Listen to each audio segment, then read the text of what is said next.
Bienvenidos a nuestro nuevo episodio de podcast de la Secretaría de Asuntos Económicos del Partido Revolucionario Moderno. Yo soy Francisco Torres, el secretario de Asuntos Económicos del partido, y hoy tenemos a un invitado muy especial. Ese es el viceministro del Ministerio de Hacienda, el encargado del Presupuesto General de la Nación. Buenos días. ¿Cómo estás, Rijo? Un placer, Francisco, Mónica, un gusto, un honor. Bien, siempre estamos bien. Me acompaña Mónica. Sí, Mónica, sí. por favor, introdúcete. Buenos días, así es, aquí acompañando a estos dos caballeros como subsecretaria de nuestra Secretaría de Asuntos Económicos, y hoy entiendo que con un tema importantísimo que es el presupuesto general de la Nación, que don Rijo se va a explayar en explicarnos qué hay ahí hoy. Bueno, mira, una de las cosas que más uno insiste en la Dirección General de Presupuesto es que presupuesto no asigna recursos. Y mucha gente... Ya se está poniendo adelante, Rijo, desde ahora. No te pongas adelante, Rijo, que no te... Bueno, pero es que aquí te vamos a tratar suave. te tengo que empezar diciendo cuál es la realidad del día a día. Viene Todos los días presupuestado. los funcionarios van a que necesitan más recursos.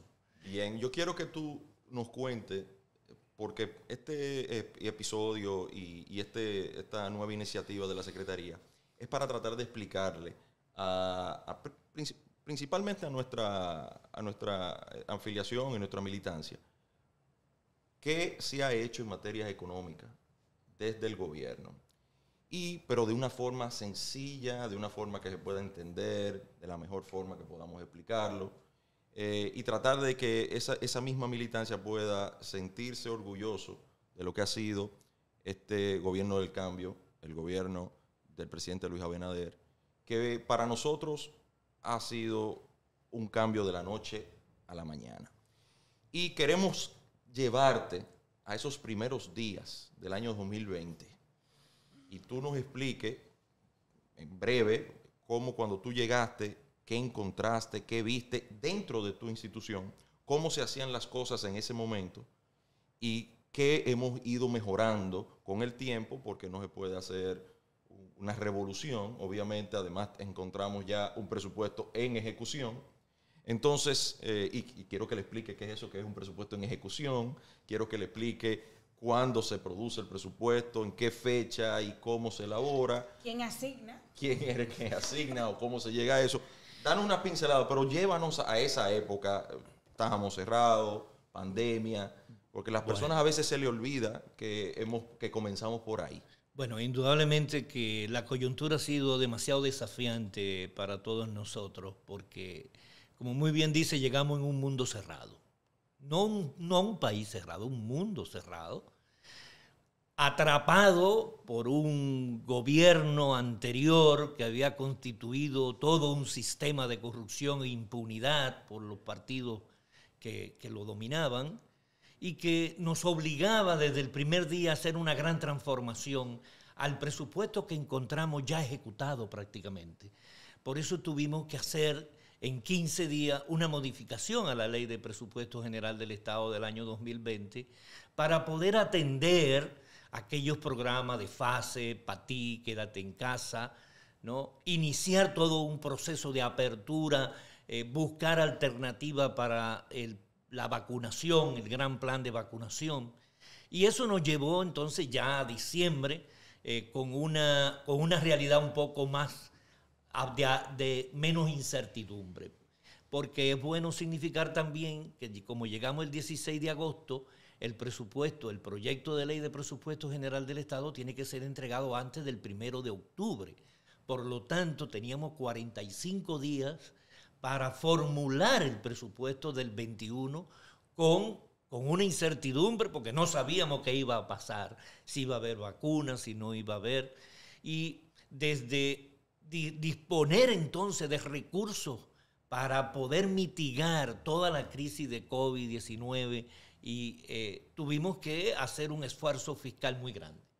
Eso nos costó desde el 16 de agosto del 2020 hasta el 31 de diciembre del 2021 213.000 millones de pesos. Ponlo en contexto, esos 213.000 millones de pesos. ¿Qué representa eso al día de hoy, de un presupuesto de una familia? ¿Cómo tú lo podrías poner en relación? Eso representó en ese momento el 25% de todos los ingresos del Estado.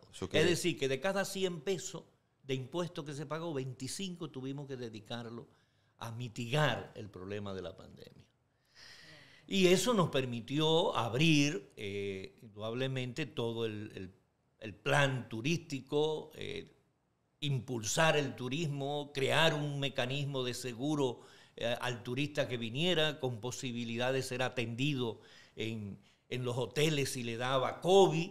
Y eso pues impulsó además un cambio en la forma de administrar los recursos públicos y un discurso muy coherente del presidente Luis Abinader que permitió crear confianza en el sector privado. Y por eso en el año 21, a pesar de esta gran crisis, fuimos el país que más creció en toda Latinoamérica, más del 12% del Producto Interno Bruto. Y eso fue como consecuencia de las medidas que tomamos de racionalización del gasto. Porque aquí viene una de las primeras medidas que tomamos y era eliminar lo que para nosotros significaba uno de los mecanismos de corrupción más aberrantes que había en la República Dominicana. Explícanos. Que era el construir deuda no legal en el año corriente y traspasarla como cuenta por pagar para el año siguiente. ¿Cuánto había en el año 2020, a la fecha de nosotros recibir el Estado en agosto 2020, cuánto venía arrastrándose del 2019 acumulado? 61.800 millones de pesos. Estamos hablando de casi 62.000 millones de pesos. 62.000 millones de pesos que fueron pagados del 1 de enero al 14 de agosto, incluyendo partidas como 19.600 millones de pesos mediante la emisión de bono y mediante la emisión de endeudamiento para cubrir uno de los animales acuáticos que hay ahora mismo, porque Calamar se pagó con endeudamiento.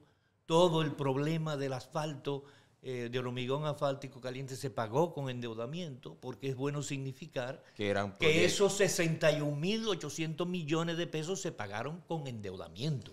Pero ese proyecto, eso tú dices, perdón, Mónica, tú hablas de que era de una deuda anterior, pero había parte de que había sido gasto corriente de ese año, porque eran cosas de campaña, no, eran del año anterior. Del año 2019. Del año 2019. Inclusive es bueno precisar en esto.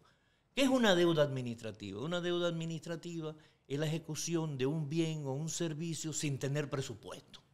Eso violenta toda la normativa, la ley orgánica 423 de presupuesto, que establece que ninguna institución puede comprometer un gasto si no tiene ya una cuota para comprometer y si no tiene la certificación de apropiación del presupuesto. Como no tenían certificación de apropiación, pues eso no pasaba por el sistema presupuestario ese gasto y se transfería para el año siguiente por debajo de la línea. Porque es bueno que la gente sepa, perdóname, que el presupuesto se divide por encima de la línea y por debajo de la línea. Por encima de la línea están los ingresos y gastos.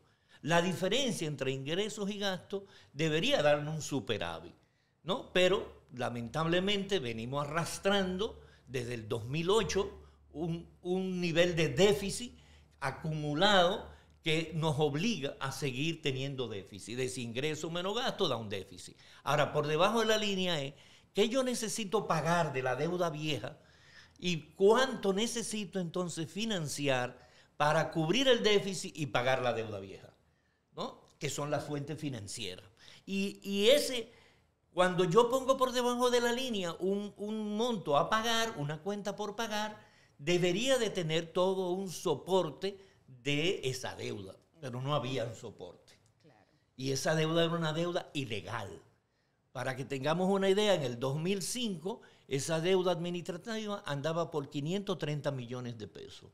Ya en el año 17, que nosotros habíamos atacado mucho toda la deuda administrativa, se hizo un decreto, el 1517.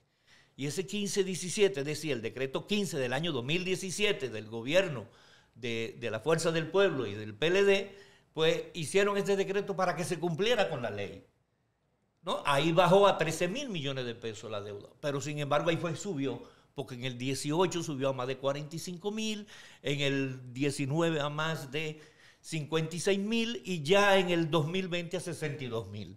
Eso representaba en promedio un 24% de la necesidad de endeudamiento.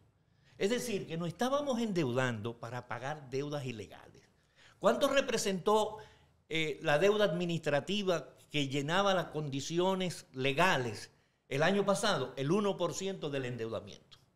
Es decir, que nosotros no estamos tomando prestado para pagar deudas ilegales, ni para pagar gastos que no están dentro de la planificación del presupuesto. Entonces tú podrías decir que dentro de la diferencia que este gobierno del cambio y con lo que se hacía antes es que no existe un gasto no programado, no existe improvisación en el gasto, o sea, no estamos gastando sin tener nada preprogramado y predeterminado y aprobado en el presupuesto general de la nación. Así es. Pero, Rijo, yo quiero que tú nos cuentes, y creo que Mónica te puede hacer preguntas sobre esto, de por qué existen dos presupuestos en un año. Y siguiendo con eso que usted acaba de explicar, es importante que todo el mundo entienda, como que en términos llanos, que nosotros se nos ha criticado, que hemos aumentado la deuda, que frente a años anteriores hemos tomado muchísimo. Obviamente, como decía Fran al principio, se le olvida que ha sido bajo un escenario adverso de COVID,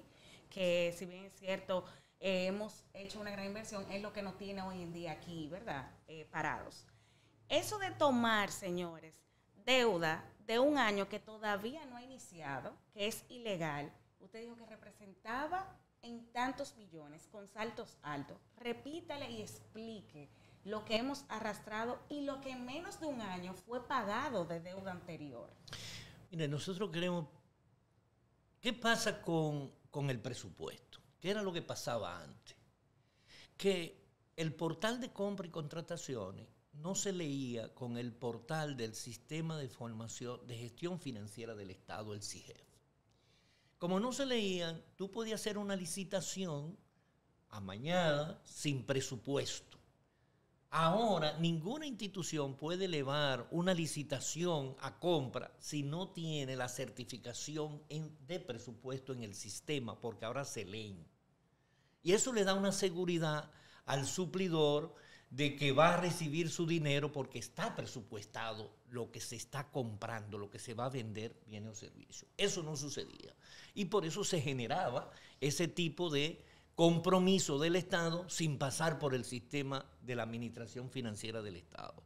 Ahora, qué bueno explicarle a la gente.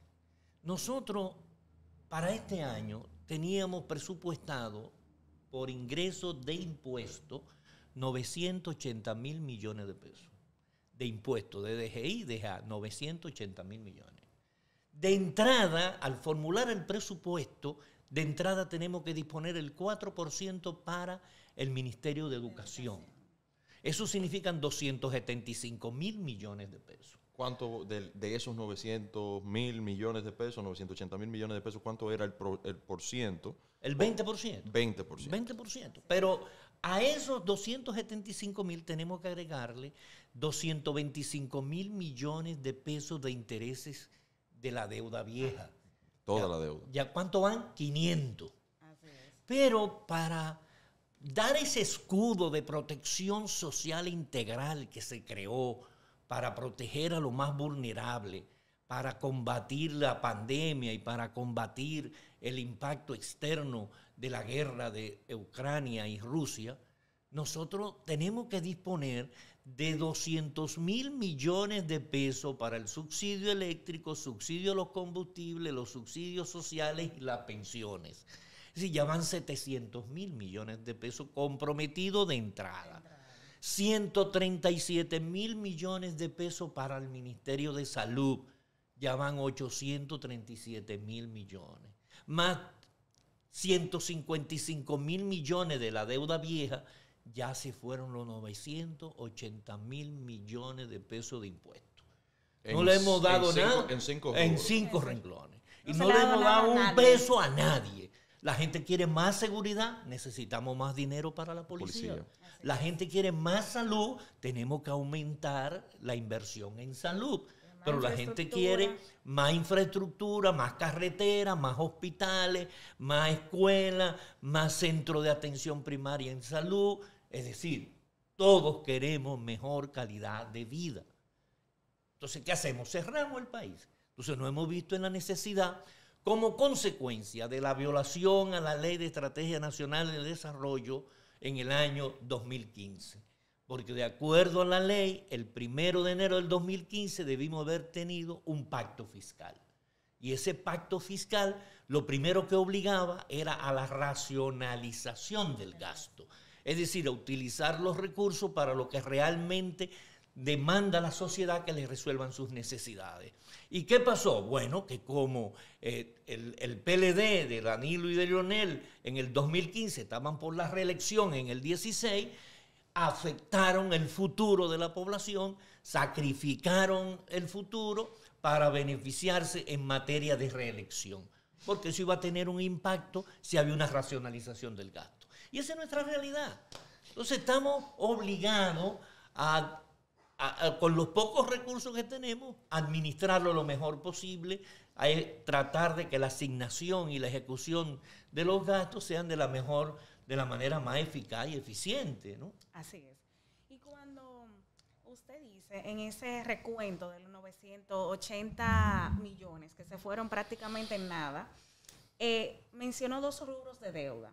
La primera eran 200 y pico para deuda vieja y unos 170, creo. 155 deuda vieja, 225 de intereses. Ok, entonces ahí nosotros vemos que estamos cumpliendo con lo anterior sin haber ejecutado lo que realmente demanda la población, que entiende que es una responsabilidad nuestra. O sea, de entrada, ahí yo quiero que usted diga qué podemos hacer. O sea, y estamos haciendo sin tener prácticamente presupuesto nuevo, porque lo hemos agotado de entrada. Mira, tú preguntabas por qué había un segundo presupuesto, que se creó una palabra que yo la he cambiado, he tratado de cambiarla, de complementario. Eso no existe. No hay presupuesto complementario. Sí, porque la gente entiende complementario que usted tenía un chin guardado por ahí, claro, que se lo va a dar en términos la ley orgánica de presupuesto ordena que se puede hacer una modificación a la ley nunca antes del 1 de julio. Es decir, hay que esperar el primer semestre. A partir de una evaluación de las metas físicas y financieras de las instituciones, se determina un nuevo curso de terminación del año. Si hay instituciones, por ejemplo, que tienen partidas que no van a ejecutar porque los procesos ya lo cumplieron con años anteriores, indudablemente que debemos de hacer una modificación a esas partidas para ponerla donde realmente se necesita la gente. En todos los reformulados que nosotros hemos hecho, por ejemplo, el año pasado tuvimos que hacer un reformulado. Se dio la guerra, no teníamos para los subsidios a los combustibles. Ahora, ese subsidio a los combustibles, 35.000 millones de pesos, ¿cómo impactó a la población? Bueno, en lugar de tener una inflación de 18.23%, terminamos con 7.83% de inflación. Es decir, que tuvo un impacto de 10 puntos menos de inflación, la cuarta mejor de toda la región. Y eso fue producto de ese subsidio. Igualmente, el subsidio al sector eléctrico, para no impactar con las tarifas, tuvimos que hacer un incremento que comparado con el 2019 sobrepasa los 300% en el subsidio a la energía eléctrica. Terminamos con más de 85.000 millones de pesos el año pasado. Esos 2 subsidios entonces no estaban, teníamos que reformular el presupuesto.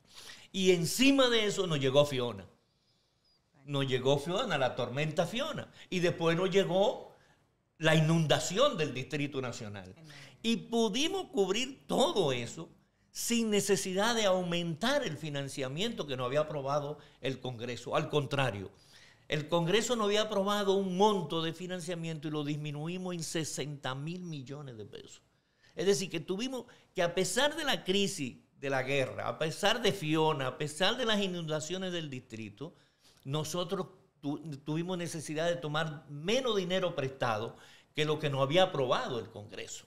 Eso te está diciendo a ti que hay una eficientización por parte de los ingresos en los gastos que se están ejecutando. Y es lo que tratamos de hacer. Por eso es que nosotros nos convertimos, y aquí viene otro concepto que tenemos que verlo, nos convertimos en el tercer país de Latinoamérica con mejor transparencia presupuestaria. Y el noveno de 120 países evaluados. Un ranking importante. El tercero y el noveno de 120 países. Solamente Brasil y México está por encima de nosotros en transparencia y eficiencia del gasto público. Que comparativamente hablando, con lo que dicen algunos opositores, podríamos decir que eso es el avance que se ha logrado en tema de transparencia y manejo del gasto. Porque cada peso que el dominicano paga en impuestos tiene que ser manejado de la mejor manera, y eso es lo que nuestro compañero Rijo ha estado haciendo a través de esa institución que dirige. Rijo, tomando eso en cuenta, de que ha habido una mejor racionalización del gasto, esto lo que quiere decir que se gasta mejor, que hemos tenido que gastar en cosas que no estaban dentro de nuestro programa de gobierno. Para nada. Pero nos han llamado improvisadores. Nos quieren tildar de que hemos tenido que atender a situaciones climáticas, a situaciones de guerra. Hemos tenido que destinar recursos que de otra manera hubiésemos destinado a temas específicos de nuestro programa.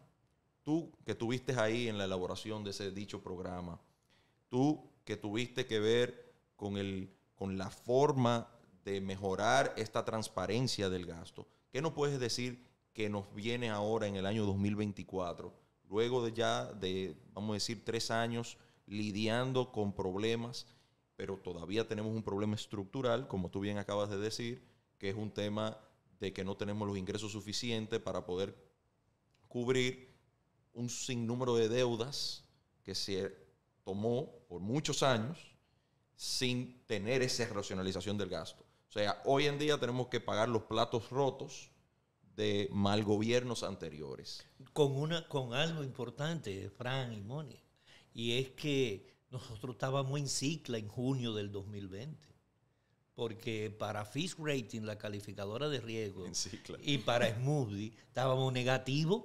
Sí, así es. ¿No? Estábamos negativos, en Standard & Poor's estábamos negativos.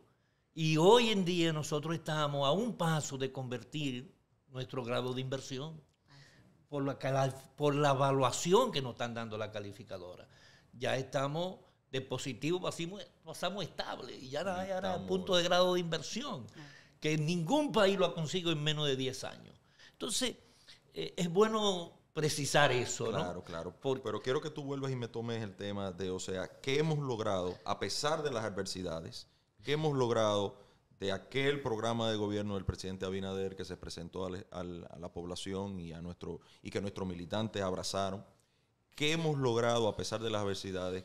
¿En qué? Pero no tiene que ser cosas específicas, aunque puedes poner ejemplos, pero ¿cuáles fueron aquellos puntos en los cuales el presidente se ha destinado, ha dicho que ha sido un cambio radical versus lo que encontramos como se hacía antes? ¿Cuáles son esos aspectos que se han destinado en los 3 años con adversidades y próximamente para el año 2020? Mira, yo creo que lo más importante aquí es la lucha frontal a la corrupción y a la impunidad. Es decir, aquí no cabe posibilidad de que se malversen los fondos públicos. Y la lucha contra la corrupción, que fue abrazada por la población dominicana, es un estandarte de la transparencia y de la honestidad con que el presidente de la República mantiene todos los días de seguimiento a la ejecución de cada centavo del erario público. Pero es bueno indicar que lo primero que teníamos que arreglar era cómo unificábamos la planificación con el presupuesto.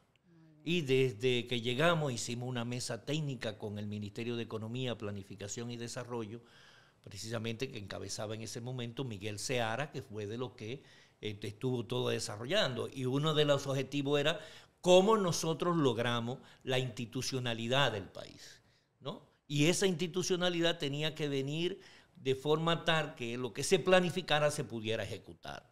Y hemos venido trabajando y hemos avanzado enormemente.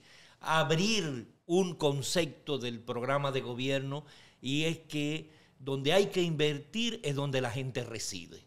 Entonces, todo el programa de gobierno se ha desarrollado en los territorios.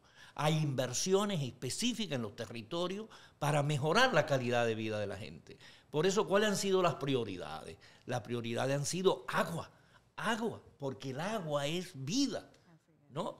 Por eso, una comunidad como El Botado, en Guanuma, en Monte Plata, la planta de potabilizadora tenía más de 15 años cerrada. ¿Por cuánto? Por 12.6 millones de pesos. Mientras se robaban 16 mil millones de pesos, por 12 millones de pesos no se resolvía el problema de agua de esa comunidad. En Atomayor habían 104 camiones de agua. Ahora hay 4, porque se amplió la planta de tratamiento y ya el agua fluye. ¿Cuánto costó eso? 36 millones de pesos. Eso es inversión de calidad. Eso es mejorar la calidad de vida de la gente. Haciendo más con menos. Mucho más, por eso estoy diciendo. Una población con 30 años con escasez de agua por 36 millones de pesos. Cuando el senador de ese entonces recibía 1.600.000 pesos todos los meses de ayuda y no lo daba en el pueblo. Entonces, por otro lado, el problema de la vivienda. Y desde el primer día hubo una disponibilidad.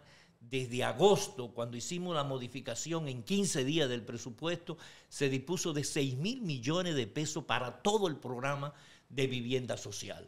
Y nosotros hemos incrementado la inversión en vivienda social en más de un 1.800%. ¿No? Si comparamos lo que se invirtió en años de no crisis, 17, 18 y 19, con lo que se ha invertido en el 21, 22 y 23 en tiempos de crisis, es el 1.800% más. Mientras ellos invirtieron unos 800, 900 millones de pesos, nosotros andamos por los 16.000 millones de pesos ya en inversión de vivienda, para llegar a más de 100.000 viviendas, reparaciones, todo el programa de saneamiento de los medios para mejorar el hábitat de la gente, de las cañadas en el Gran Santo Domingo o la cañada de Gurabo, que se convierte en un hito de un impacto terrible, favorable para la población, y con el Ministerio de la Vivienda trasladando 2.000 familias que van a vivir ahora decentemente, con condiciones, con agua potable, con energía, con servicios de calidad. Entonces, si la propuesta del cambio era, primero, la lucha con la corrupción, la tenemos presente, la tenemos permanente, y hay un cuidado día a día del uso de los recursos públicos. Aquí nadie puede equivocarse. Inclusive, para asegurarnos un poco más de que no se generaran esas deudas administrativas, desde el primer día pusimos en la Ley de Presupuesto General del Estado un artículo. Ningún funcionario puede hacer acuerdos transaccionales que genere deuda administrativa. El que lo haga, lo paga con su patrimonio. Por eso es que muchos funcionarios dicen, no, que no gestiona, que no agiliza. No, es que sabe que tiene que cumplir con el debido proceso.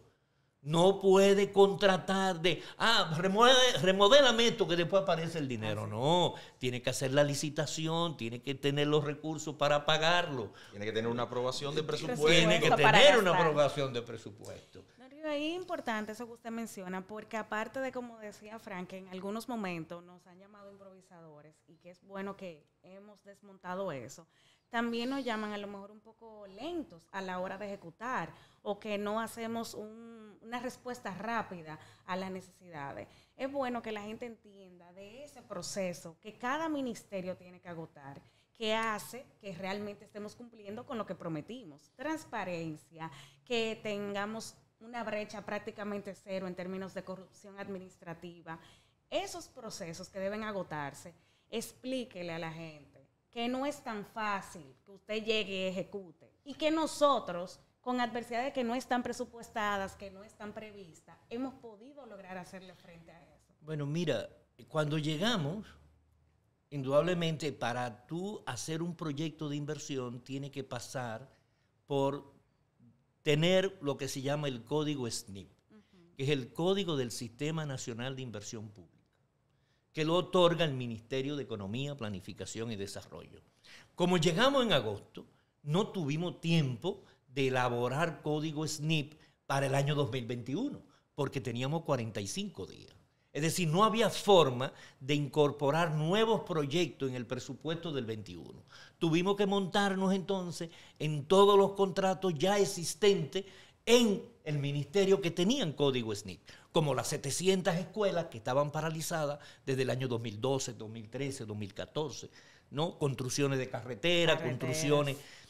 Y entonces con una disparidad del costo, porque aquí viene la otra parte, como presupuestamos en función de los contratos existentes de esos proyectos, esos contratos venían de 10 años atrás. Entonces había que hacerle un incremento, una evaluación del costo al tiempo, y eso implicaba aumentar más de un 25%, y de acuerdo a la ley no se podía hacer. Entonces hubo la necesidad de someter un proyecto de ley al Congreso que se aprobó en mayo del 21.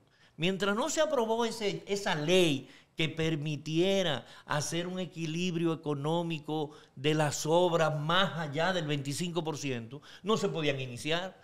Por eso el 21, la ejecución empezó después del tercer trimestre. O sea, para hacerte ahí, interrumpirte un poquito, lo que tú estás diciendo es que tuvimos que trabajar las obras que ya estaban en ejecución, pero que habían agotado su presupuesto. O sea, que no podíamos violar la ley para poder seguir con una obra que ya había agotado su presupuesto en un tiempo que ya tenían paralizado hasta 10 años algunos de ellos. Luego de ese, ahí para poder enganchar ahí mismo, entonces pasa una ley en la cual le permite completar proyectos que habían sido ya puestos en ejecución. ¿Y qué hicimos entonces para incorporar los proyectos de nuestro programa de gobierno? Para poder incorporarlo entonces, como partimos de que las personas se desarrollan donde residen, en el territorio, se inició todo un proceso de consulta ciudadana y de creación de los consejos de desarrollo provincial. En el año 2022, la incorporación en el presupuesto de unas 194 obras fueron incorporadas al presupuesto general del Estado del 22 y unas 151 obras en el presupuesto del año 2023, producto de las consultas de las demandas ciudadanas. Con su nuevo presupuesto, con su código SNIP, cumpliendo con todo lo de la ley. Con su programación plurianual, porque esto es uno de los retos que todavía tenemos, que es... hay un plan plurianual que lo define el Ministerio de Economía, Planificación y Desarrollo, que tiene que ser presentado al Consejo de Ministros a más tardar en mayo, así se hizo. Si hay algo que se ha cumplido con todo el proceso legal. Por ejemplo, nunca antes se mandaba lo que es el presupuesto consolidado del año siguiente aprobado por el Congreso. Y ese presupuesto consolidado debe llegar antes del 27 de febrero. Nosotros hemos cumplido los 3 años consecutivos depositando ese presupuesto consolidado, que tiene que ver, porque el presupuesto no es solamente del gobierno central, y es bueno especificar aquí, el gobierno central lo compone el Poder Ejecutivo, el Poder Legislativo, ¿no?, los órganos constitucionales y todos los capítulos de la institución, pero hay otros ámbitos, está el ámbito de los organismos autónomos descentralizados, está el ámbito de las empresas públicas no financieras y está el ámbito de los gobiernos locales. Los ayuntamientos. Y una de las cosas que más hemos insistido también es el mejoramiento de los gobiernos locales. Por eso de que la inversión tiene que hacerse donde reside la gente. ¿Qué hemos hecho con los gobiernos locales? Cuando llegamos en el año 2020, le decimos al presidente, mire, los gobiernos locales ahora para pagar el doble sueldo de diciembre en el 2020 tienen que coger un préstamo. ¿Cómo que tienen que coger un préstamo? Sí, tienen que coger prestado porque ellos no tienen dinero para pagar el doble sueldo. Increíble. ¿Podemos resolverlo? Sí, son 583 millones de pesos. Pues vamos a resolverlo. En una asamblea de municipios se acordó aportarle ese dinero para que ellos pagaran en diciembre del 2020 con una condición, de que a partir del 21 la Dirección General de Presupuesto les retenía la 12ª parte para en noviembre entregarle y poder cubrir y no tener que tomar prestado. Le solucionamos un problema tremendo a los ayuntamientos que tenía años, que ya no tienen que coger prestado para pagar el doble sueldo, ¿no? Pero no solamente eso, cuando nosotros llegamos, el 67% de los ayuntamientos hacían su comunicación a presupuesto. Este año fue el 97%, ¿no? Y estamos contribuyendo con encuentros municipales, provinciales, a una nueva estructura programática de los ayuntamientos, donde hay un avance increíble en la planificación y presupuestación de los gobiernos locales. Y eso nos permite a nosotros poder afianzar un compromiso entre el gobierno local y el gobierno central para que a partir del Consejo de Desarrollo Municipal se definan las prioridades del municipio y se determine cuál puede cubrir el gobierno local y cuál debe cubrir el gobierno central. Por eso hay todo un programa de aceras y contenes, de pavimentación de calles, de reparación, de construcción de cementerio, matadero. ¿Tú sabes lo que significa un matadero en un pueblo? En la forma antihigiénica, inhumana de matar los animales y luego tratar la carne que te van a vender a ti. Todo eso se está transformando, salud, que son de las cosas que no se ven a grande, pero que la población lo siente en su día a día. Un gran impacto. Prevención de salud en vez de pagar por curar. Así es. Mira, Rijo, yo quisiera que tú nos concluyeras aquí con una visión de futuro económico 2024, la sostenibilidad de ese presupuesto para el 2024, que nos hable un poco sobre eso, que recién acaba el Consejo de Gobierno de Ministros, acaba de aprobar las partidas presupuestarias para el año 2024 y quiero que nos des unas pinceladas sobre ese presupuesto 2024 y qué podemos esperar sobre la sostenibilidad en adelante. Es bueno especificarle de que la formulación del presupuesto comienza 6 meses antes de ser depositado en el Congreso. A partir del 15 de marzo se hace una publicación del calendario donde se establecen cada una de las etapas y de las responsabilidades de cada una de las instituciones. Una de las etapas importantes es la determinación del marco macroeconómico, que define cuáles son las proyecciones, ¿verdad?, del crecimiento, de la tasa de cambio, valor, precio del petróleo. Y un hito es el sometimiento al Consejo de Ministros a más tardar en la primera semana de julio de la política presupuestaria para el año siguiente, que es donde se define entonces el nivel de déficit y topes institucionales que se van a utilizar para la formulación del año siguiente. Y eso nunca se había cumplido. Es decir, nunca se había cumplido con el mandato de la ley de que el Consejo de Ministros discutiera la política presupuestaria en la primera semana de julio. Nosotros hemos cumplido a canta cabal ese mandato de la ley. Luego de ahí viene toda la formulación del presupuesto y los techos y los lineamientos. Como órgano rector le corresponde a la Dirección General de Presupuesto hacer los lineamientos para la formulación y establecer los techos. Desde el 14 de agosto, desde el 15 de julio tienen los techos asignados y desde el presupuesto le ayudamos a crear lo que son las estructuras programáticas.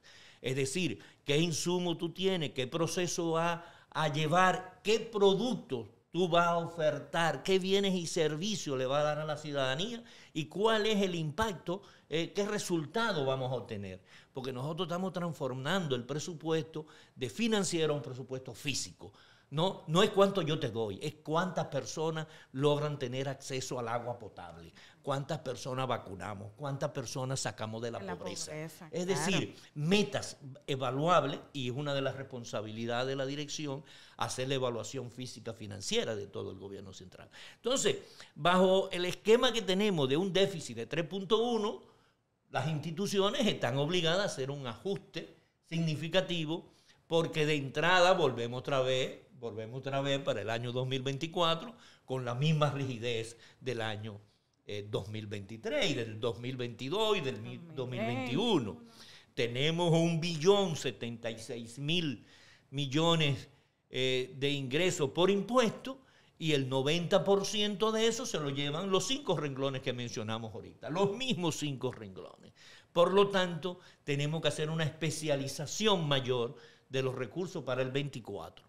Una de las cometidas es seguir protegiendo a toda la parte más vulnerable de la sociedad a través de los programas de Aliméntate, Bono Gas, a través del programa Supérate, que lleva Aliméntate, Bono Gas, Bono Luz, ¿no? Que se han duplicado. Y una de las promesas de campaña era que la tarjeta de solidaridad, como se llamaba antes, que ahora es Aliméntate, iba a ser el doble, de 830, ahora está en 1.650, y los recibe, antes los recibían 830.000 y ahora lo recibe el doble ahora también. 1.560.000 familias reciben este apoyo solidario del gobierno, pero también están los 2.700.000 que incorporamos al subsidio, a SENASA, para el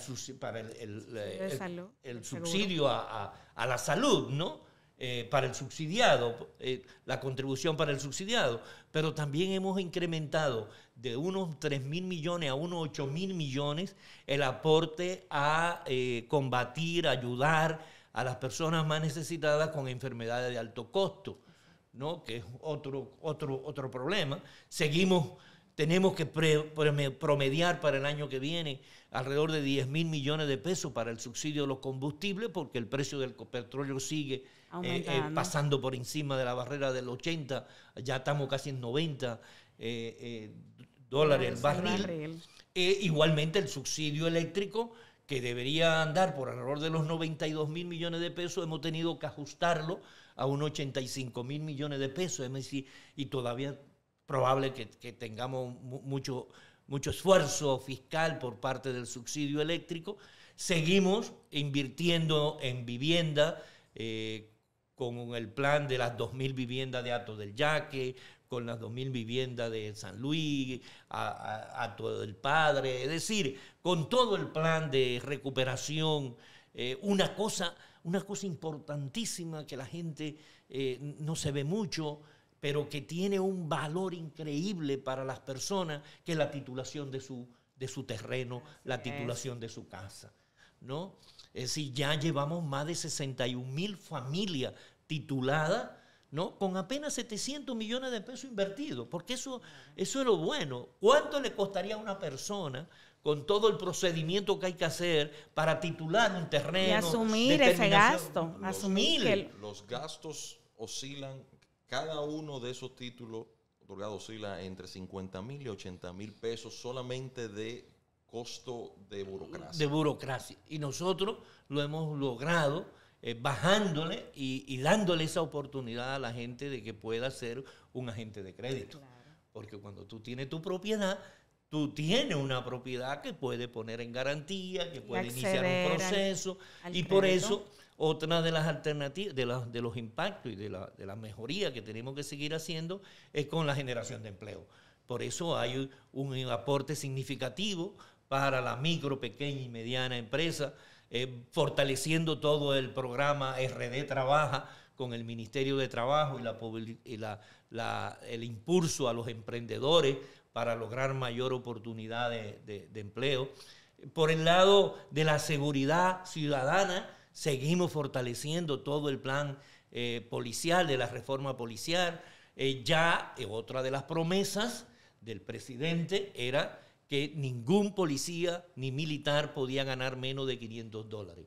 A partir de este mes de octubre, el raso, que es el de menor rango y salario, va a ganar el equivalente a $509. Es decir, más de 29.000 pesos va a ganar un raso, y eso es un cumplimiento de que ningún policía ni militar va a ganar. Además, en términos de solidaridad, hemos elevado el número de pensiones solidarias.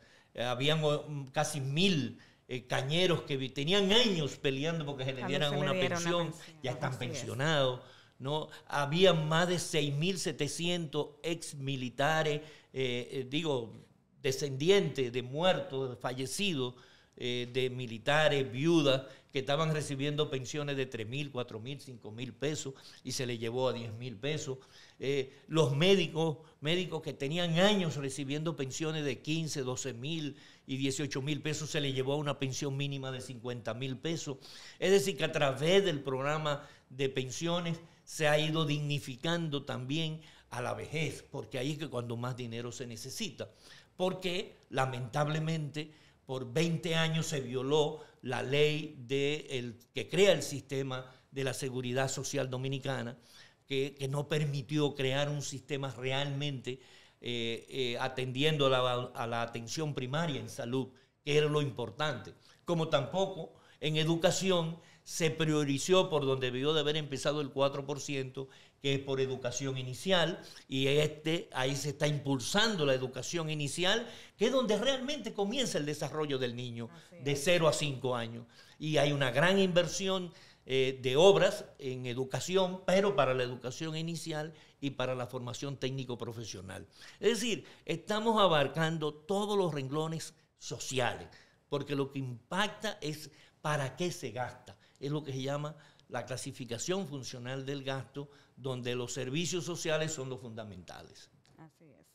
Bueno, yo quisiera que usted en este ambiente pues distendido, y para finalizar, de todas esas cosas en las que se hace hincapié en esa ejecución eficiente del gasto público, nos diga cómo nuestro presidente incide en eso diariamente, qué es lo que hace, le llama, le pregunta. Cuéntenos un poquito ahí para que la gente sepa de esa incidencia directa que nosotros sabemos que tiene el presidente en esa ejecución. Mira, si hay algo que uno se siente comprometido a trabajar por la transparencia, el control social, el buen uso de los recursos, es esa posición permanente del presidente, esa disponibilidad, esa honestidad, ese compromiso social que tiene el presidente.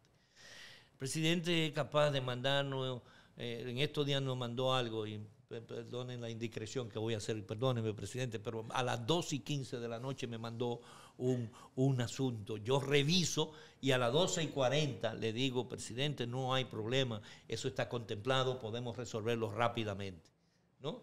Bueno, está bien, ya, yo le respondí. No. A las 2:36 de la mañana me manda un mensaje, dale seguimiento con fulano de tal. tal. Eso es para que lo vea el otro día. Él dice que él te lo manda para... Y a las 10 de la mañana me llamó para preguntar qué ha habido, si las cosas... Es decir, es el seguimiento de mi presidente. Entonces no está obligado a estar en el día a día con él, ¿no? Mira, todo lo que es construcción, todos los martes se reúne el Gabinete de Construcción y Agua, con todos los funcionarios ahí, ¿no? El de Obra Pública, el Ministerio de la Vivienda, el INDRI, la CAS, la INAPA, Desarrollo Provincial. Y todos tienen que dar una explicación de las obras, porque él sabe dónde hay cada obra en cada lugar, ¿no? Entonces, como él tiene un equipo de observadores locales que trabajan con él a través de lo que se llama la gestión presidencial, le hacen informes semanales de cómo van las obras, ¿no? Y él automáticamente le dice al ministro, ven acá, pero me dicen que tiene 6 meses parado ese puente que no se ha hecho. ¿Por qué? No, que el contrato, que un desalojo. Es decir, tienen que darle la explicación a este presidente en el día a día, pero así con la energía, así con la salud, con todos los sectores. Por eso se recuperó el turismo. Por eso, claro que sí, claro que sí. Entonces, uno tiene que estar comprometido necesariamente pidiendo 4 años más para el presidente Luis Abinader. Ahora tenemos grandes retos, tenemos grandes desafíos, tenemos que seguir impulsando este relacionamiento entre planificación y presupuesto.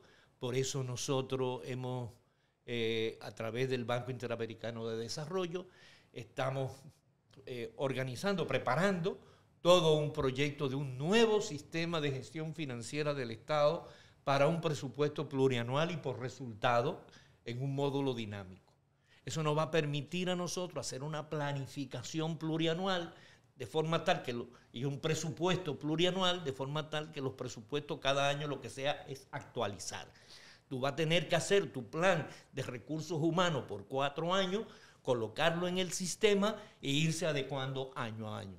Tu plan de, si una construcción va a durar 2 años, tiene que ponerla qué partidas tú vas a ejecutar en el primero y en el segundo año y cómo se va a cerrar el proyecto. Y esa planificación del presupuesto plurianual todavía no es posible en el sistema y nosotros lo estamos creando de forma tal que para el presupuesto del 25 ya tengamos esto. Y algo importante, y es que todavía nosotros no tenemos en el sistema que encontramos, no tiene la posibilidad de nosotros saber exactamente cuál es la inversión en el territorio. Es decir, nosotros ahora mismo, si ustedes me preguntan, ¿cuánto se invierte en Atomayor? No digo Atomayor porque es mi pueblo, ¿no? Muy bien. ¿Cuánto se invierte en Atomayor ahora mismo?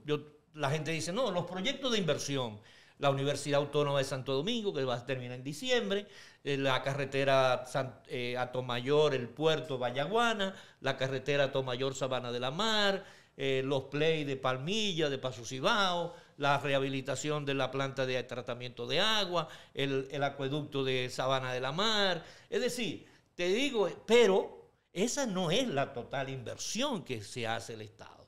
¿Por qué?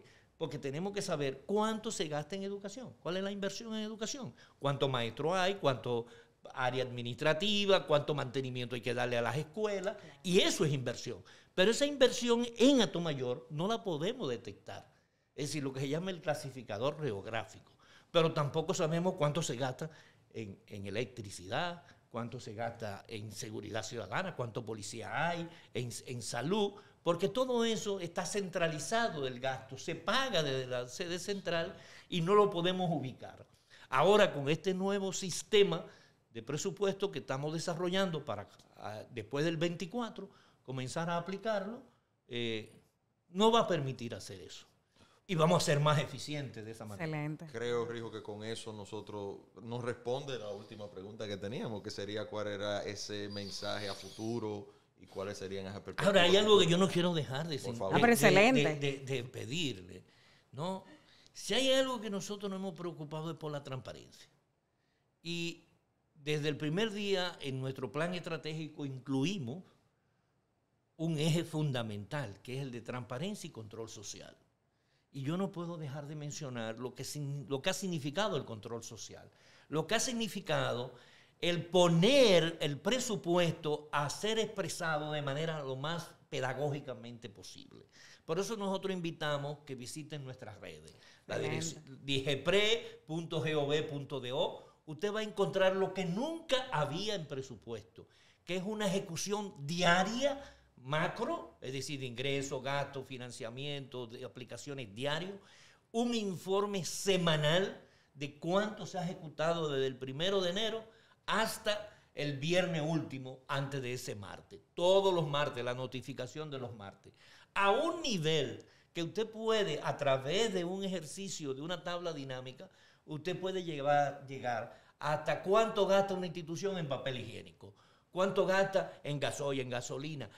No en combustible, ¿no? En cada uno de los componentes que puede haber de combustible. Un nivel de detalle increíble. Entonces ese informe lo hacemos semanal. Antes había que esperar 40, 45 días para saber cómo iba el presupuesto.